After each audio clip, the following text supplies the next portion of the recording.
And we welcome to More Than Just a Podcast this week, former Hammer and graduate of the Academy, Stuart Slater. Welcome, Stuart. Hello, how you doing? All right, you well?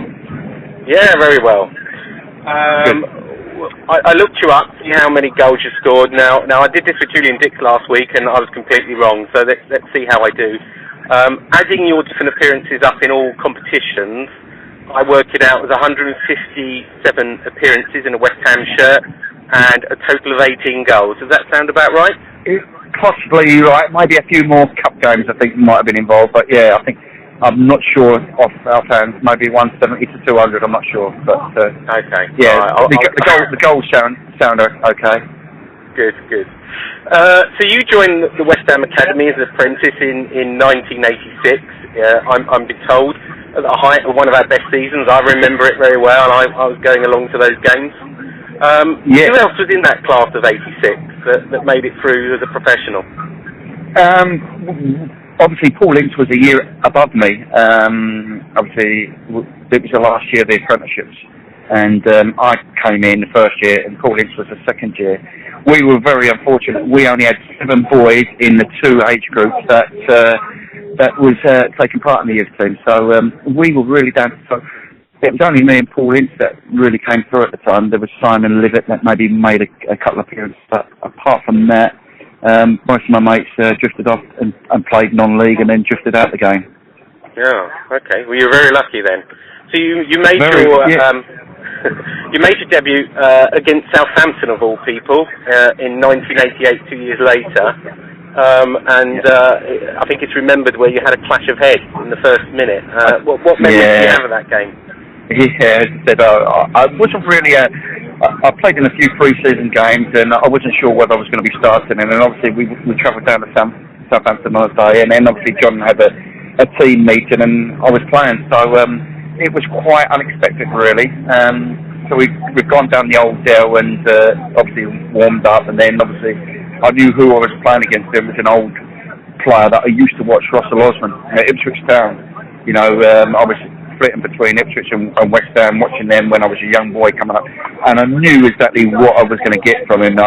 You know, he was a tough cookie, and you know, he played for England many times, and obviously, you know, he won the FA Cup and UEFA Cup with Ipswich, and I just thought, he's going to give me a tough time, and sure enough, as soon as the first sort of 20 minutes came, he let me know what it's all about. You know, a centre half of his experience, young boy coming up against him, plying his trade. It was going to happen, and obviously, yeah, the ball came. We both came to, you know, a head, and obviously his elbow came into my ear, and there was blood coming from my ear, and obviously I was concussed. Welcome to the real world. Yeah, and you didn't play any part of that game, but I think you went on to the next 2 games to win man of the match, from what I've read. Yeah, I think we played Charlton. I think Charlton and Liverpool, the next 2 games, and I think they were both at home, and it was a real bad start. Obviously, I don't think we got any points in those 3 games. And as a youngster coming through the ranks, and obviously, you know, you normally get blooded when the team are doing quite well, and because we were having, you know, a bad time, it was quite difficult. But because I was playing quite well, and the fans, you know, they love a young player coming through, it sort of took the heat out of the situation a little bit, and obviously, yeah, I managed to win a couple of man of matches. Excellent. So just going back to the Academy a bit, I believe you took part in the Tony Carr testimonial in 2010. I was certainly there with 14,000 other fans. Yeah. You know, what obviously you support Tony. What do you think of his achievements in football, and do you still keep in touch with him? Yeah, I do. I mean, I did work in the academy for 4 years, in 2000 up until 2005. Loved every minute. I love the philosophy of Tony Carr. I learnt a lot from him. He learnt a lot from John Lyle. John Lyle learnt a lot from Ron Greenwood. So the tradition has always been there, and you know, so that's why I wanted to work with him. And you know, but I came through the ranks, so I knew what it was like to be a footballer here. His philosophy never changed. It's all about pass and move, skillful players with a good work ethic. And if you're good enough, how old you are, you'll be given a chance at this club, and that's what's so great about it. There might have been a couple of occasions where players probably weren't ready, and this has probably been the wrong thing about West Ham. We've been selling all our good youth products. There are opportunities time. We haven't really been a buyer club until the Icelandic people. And I did speak to Tony about that, about, when the Icelandic people come in, we've got a billionaire for the first time. And he said, I said, would that make a difference to the academy? And he said, not really, because the good players will come through eventually, but it will take a lot longer. Having seen what the Icelandic people have done again now, sort of thing, obviously there's no money for the club really to buy too many players. And, if you're good enough and young enough, you'll be given a chance at this club. And that's not very, any other clubs. You can't really say that on any other clubs. And, he's done a fantastic job bringing all these players through. But first and foremost, they've got to be a good player. Their recruitment, you've got to be a good player, good work ethic. You've got to be a good person. You've got to listen and learn. And if you do that and you've got the ability, then you'll be given a chance at the club. Yeah, well, you moved on to my next question. Obviously, James Tompkins, Jack Collison, and more recently Danny Potts have broken through the academy. But the likes of Junior Stanislas and Zavron Hines have been let go to Burnley. I guess you follow the academy nowadays and what's going on there. Who's your team to make it through to the first team? Well, I'm very grateful that I had Robert Hall and Dan Potts for a few games. They were going to be my next group. I took them to Belgium many years ago in 2001, I think it was, when they were young boys, 11. So I had a group of boys then, and they were talking about Robert Hall, Dan Potts, maybe Blair, being the ones that are looking to come through. But really for me, Robert Hall is going to be the one that I'm really looking out for. Obviously, Dan Potts, he's done fantastically well. I mean, I keep in contact with Steve Potts regular, and to see another Potts come through at this club has been fantastic. But for me, hopefully you'll be right with Robert Hall. Robert Hall, yes. I spoke to him before one of the games a couple of weeks ago where he got left out when he's made a couple of, I said all that hard work is starting to pay off. Now you've got to go the next step, to maintain and get in the first team and be a regular. I mean, people don't realise it's difficult enough to get to where they are, just pushing for a first team place. But now they've got to get in the first team, work hard, establish themselves, and then obviously, stay in there for a long period of time. So it's a long process. So they've got to do the extra work now again, even more. But they are prospects that I would really look out for. Definitely, that's for sure. All right, well, good luck to them.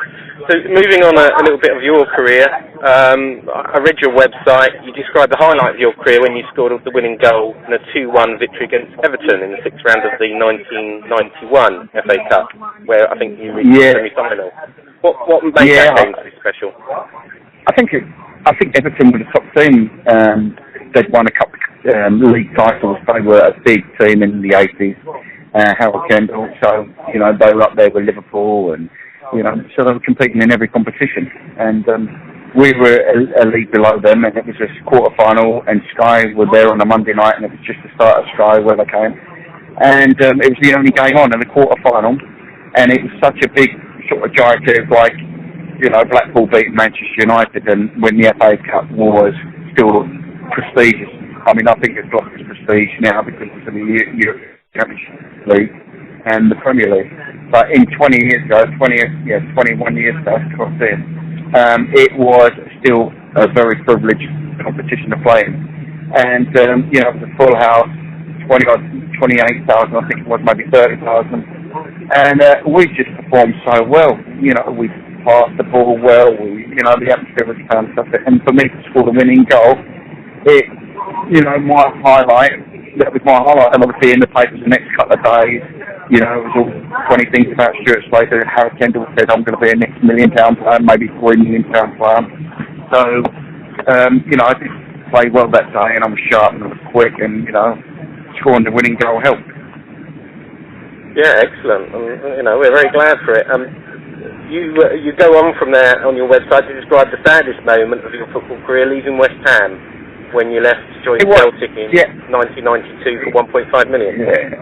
Yeah. I mean, obviously, I was established at West Ham, having played 170 games, and there was the last year of my career at West Ham was, am I going to sign? Am I not going to sign? But I spoke to a lot of people because I do the corporate down there now, and I've been doing that for the last 4 years on quite a regular basis. And I was Liam Brady was my agent at the time in my last year of my contract. Then he got the job at Celtic, and because he was the manager at Celtic, he couldn't do my deal, so he put me on to his best mate. And his best mate went in the contract discussion with West Ham and myself, and they offered this deal, and Sean, to this day, I would have signed it there and then. It wasn't about the money, it was about playing. And he's gone to me, no, you don't sign your first deal, they come back to you. And I said, well, it's nothing to do with money, the money's great anyway. He says, no, never, don't undersell yourself. And, obviously, a couple of months went, I said, are they coming back for a new deal? And then he said, well, I'm still talking to them at the minute. So he never relayed that was their final offer. He wasn't relaying to them that Stuart was keen to sign, because obviously they were thinking that I weren't going to sign West Ham, and I'm thinking that they're not going to make another offer to me. So I'm thinking, no, we're in limbo now. I didn't realise that they sort of railroaded me up to go to Scotland, to Glasgow, and it took me 2 days when I did leave West Ham to sign for the Celtics, because I didn't want to go. Yeah. Did not want to go. I suppose, there's always twists and turns in all these transfers. Yeah, I mean, Liam did a deal for me when he was a player for me, and he didn't charge anything. He was a player at the time. Then he left playing, and then obviously got the Celtic manager's job, and then he couldn't do my deal. So he put it on to his mate. And then when Friday came, I was up there Wednesday, and I hadn't signed Thursday, hadn't signed Friday morning. And he said, look, we've got 10 minutes to get this done, because obviously it's European deadline day. You've got a chance of playing in Europe, and you owe me, he said. And I said, well, I'm not sure. It's taken me 2 days. I don't think it's the right decision. And he just said, well, you owe me. So he was my father figure, but he sort of, pushed me into it. And I know that weekend, I cried all the weekend, and my dad said, right, I'm going to call it off. He knew how bad I felt, but I just said, look, Dad, I've signed it. I should have been strong enough to say to Liam, look, it's not the right time. And I shouldn't have signed. But, well, I think we all missed out there, and unfortunately, put water under the bridge now.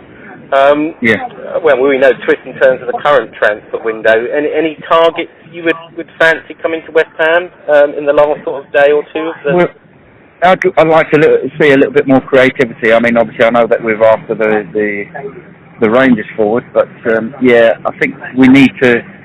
We're winning games, and that's what Sam did say. He did say, look, we want to play the West Ham way, but you only won 1-2 games last season away from home, so it's got to change a little bit.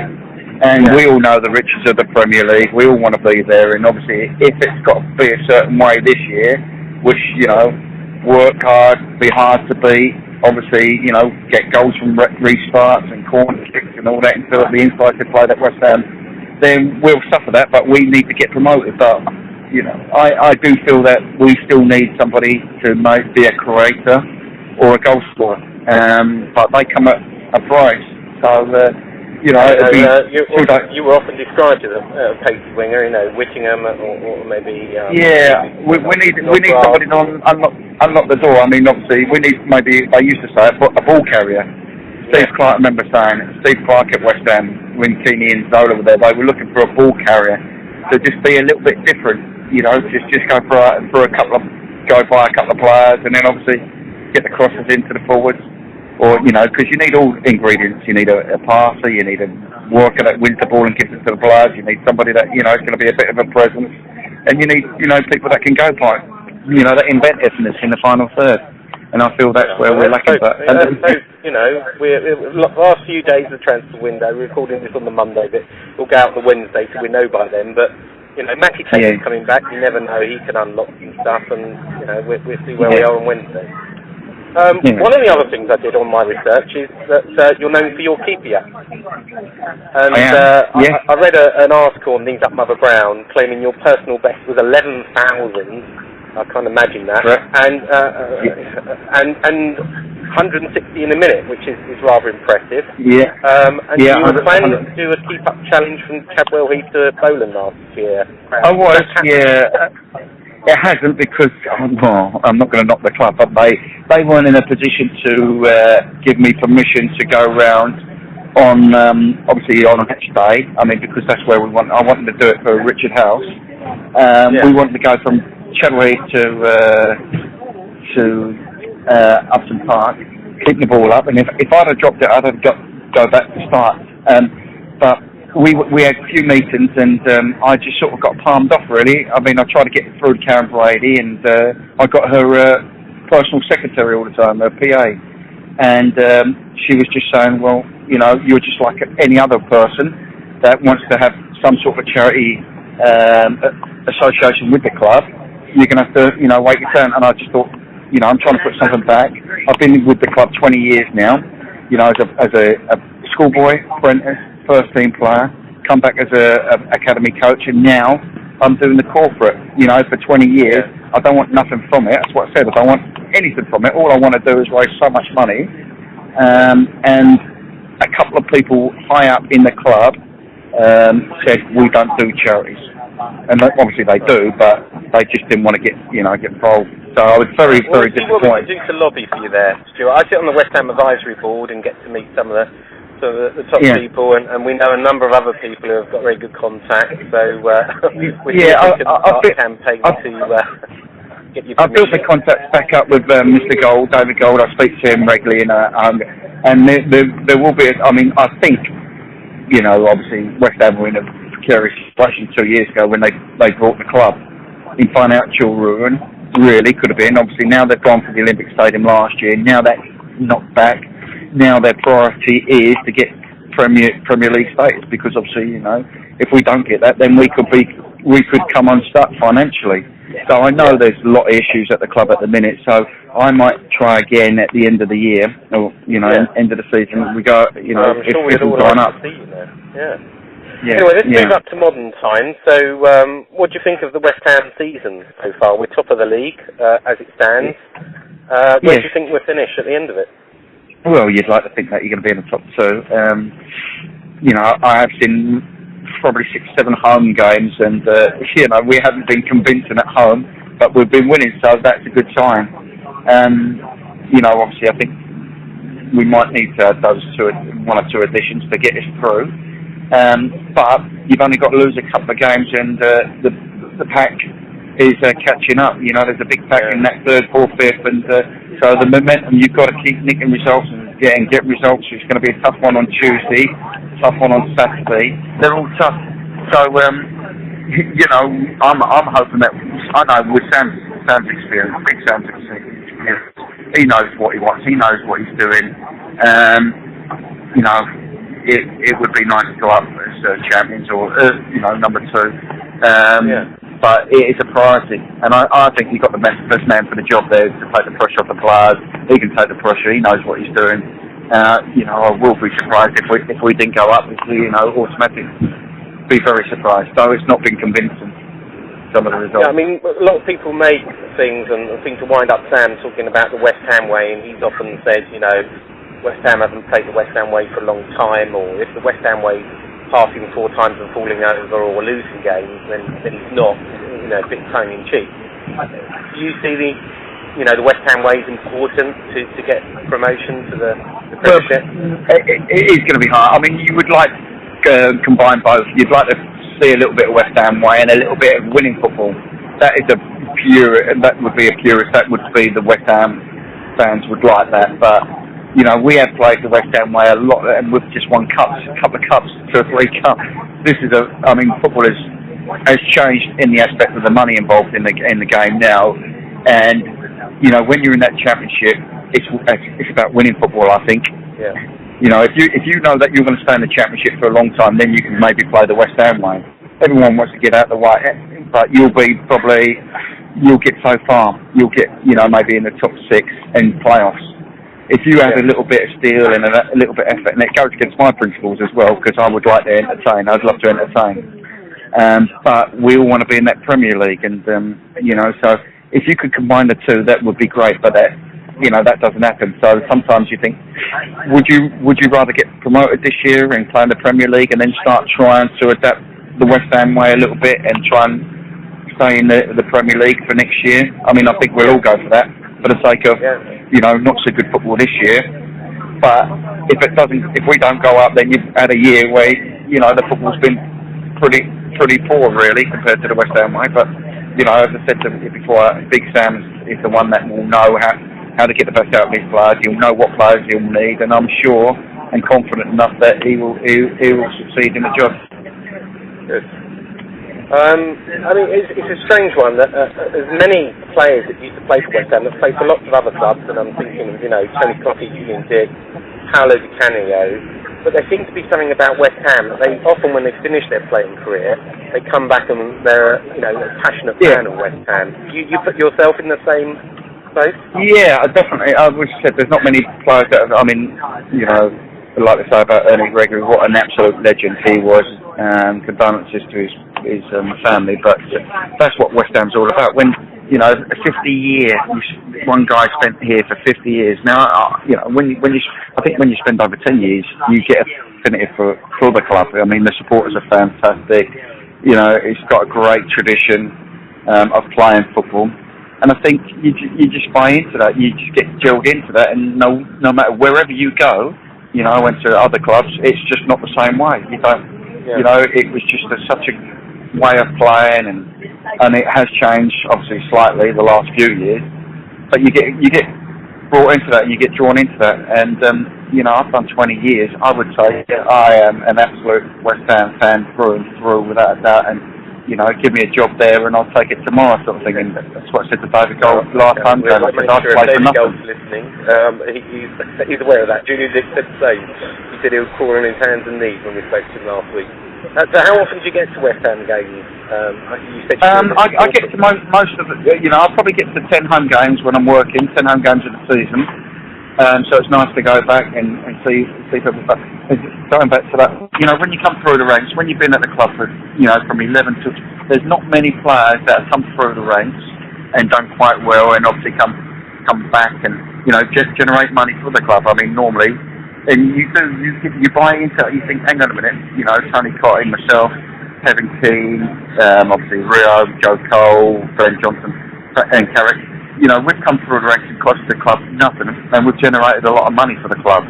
Whereas, and you have got a special affinity with that club. And, there are players that have been brought for a lot of money and then been paid a lot of money and say that they're West Ham. Yes, they can say that, but when you come through the ranks at 10, and then you do the horrible jobs, and you're making a trade, and, your life's on hold with a decision from one of the managers at the time to see whether you're going to make a career in football. You just got such a special affinity with the club, and and then you get transferred for 1.5, 2 million. You can't say that you're not affiliated with the club. So there's not many players that.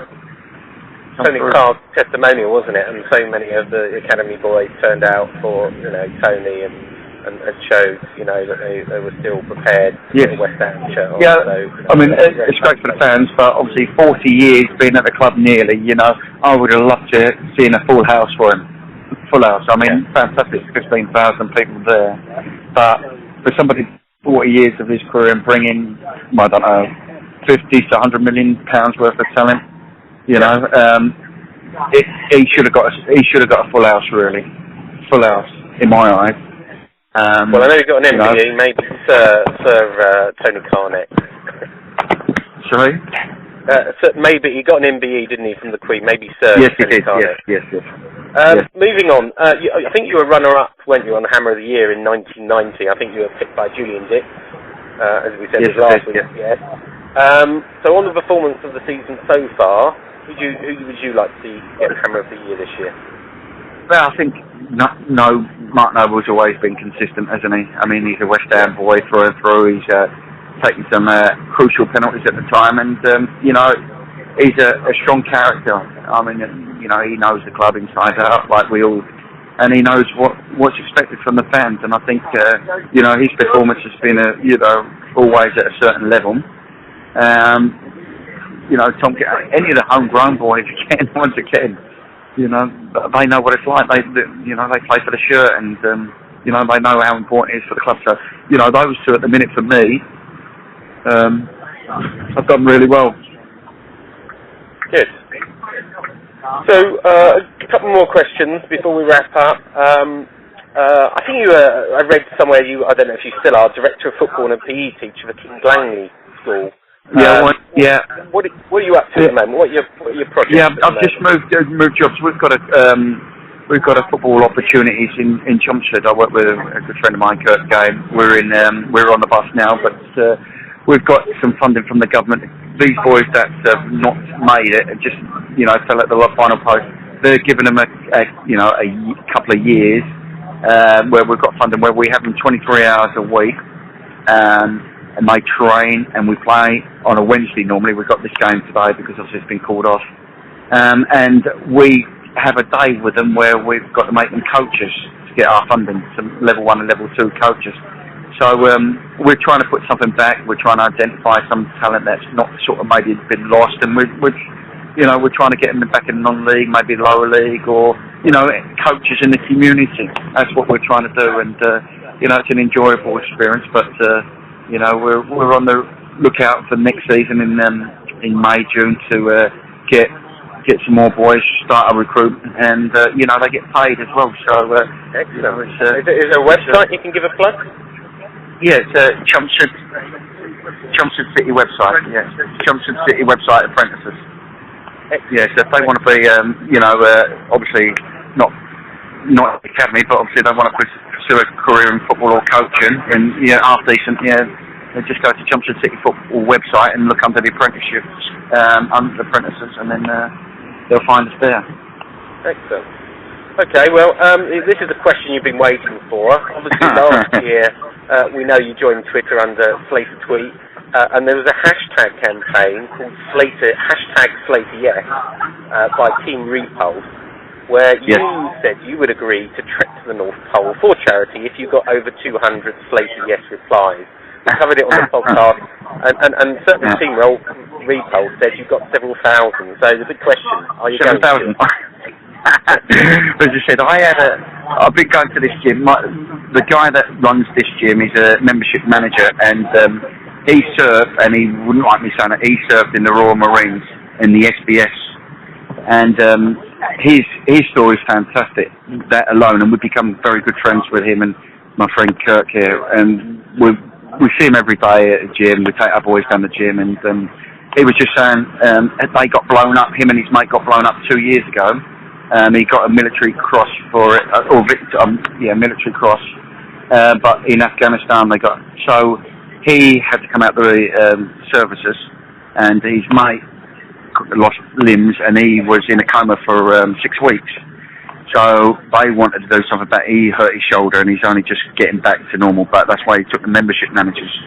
And so he was saying, "Oh, you can do it, you can do it." And I said, "Well, I'm not sure if I can do that cold. It's too cold for me and all that." He said, "Go on. If I put something out on the Twitter, think about it." And I said, "Well, I'll think about it. At the minute, I can't really think about it." But I said, "I'll give him an answer come 6 months down the line." So obviously, when he's done that, you said I've got 7,000 podcasts.